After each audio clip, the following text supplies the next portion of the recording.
અનિમેશભાઈ દેસાઈ, માનદ મંત્રી, કેમિસ્ટ્રેશન રાજકોટ. કેમિસ્ટ્રેશન રાજકોટના 2 દિવસ પહેલાં કારોબારી અને ઝોનલ સબની મિટિંગ બોલાવવામાં આવી. એની અંદર એક નિર્ણય એવો કર્યો કે રાજકોટની દવા રાજકોટમાંથી જ ખરીદી કરવી. આ કારણ એટલું જ હતું આની અંદર કે ડુપ્લિકેટ દવા છેલ્લા 1 વર્ષમાં 3 વખત રાજકોટમાં પકડાણી, આજ સુધી પકડાણી નથી. ડિસ્કાઉન્ટની ખોટી હરીફાઈ, કારણ કે દવામાં માર્જિન 16% જ બાંધેલું છે ગવર્મેન્ટનું લાઈફ સેવિંગ ડ્રગ્સમાં.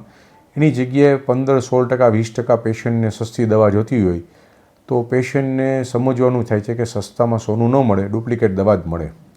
આ કારણસર અમે નિર્ણય લીધો છે કે ભાઈ ખોટી હરીફાઈ ન થાય, પેશન્ટ ભરાઈ ન જાય ખોટી દવામાં. એટલે રાજકોટની દવા કંપનીની authorise channel through stockist to semi stockist અને સેમી સ્ટોકિસ્ટ ટુ રિટેલર, આ ચેનલ થ્રુ જ માલ વેચાશે. રાજકોટમાં કુલ 1400 મેડિકલ સ્ટોર છે, 200 જથ્થાબંધ દવાના વેપારી છે અને 1200 છૂટક દવાના વેપારીઓ છે. રાજકોટમાં ભૂતકાળમાં આવો કોઈ કિસ્સો નથી થયો, એકાદ કિસ્સો કદાચ થયો હોય તો, પણ છેલ્લા 1 વર્ષમાં કિસ્સો થઈ ગયો છે. અને અત્યારે આખા દેશમાં ડુપ્લિકેટ દવા ખૂબ જ વેચાતી જાય છે, દિવસે દિવસેનું ચલણ વધતું જાય છે. અને તે કારણસર જ આ નિર્ણય પબ્લિકને બચાવવા માટે અમે કરેલો છે. અમે એક જનજાગૃતિ કમિટી પણ બનાવેલી છે, એના નંબર પણ પબ્લિકમાં ફોરવર્ડ કરેલા છે કે કોઈ પણ દવા એવું લાગતું હોય ડુપ્લિકેટ જેવી તો એ જનજાગૃતિ કમિટીમાં કન્સલ્ટ કરી શકે અને આગળ ફરિયાદ કરી શકે એમ છે.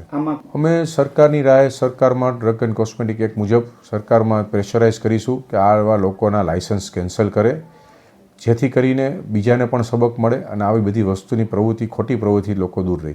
પણ તમારા માધ્યમથી મારે એક દર્દીઓને કહેવાનું છે કે દવામાં માર્જિન ઓછા છે, તમે માનો છો એટલા માર્જિન નથી.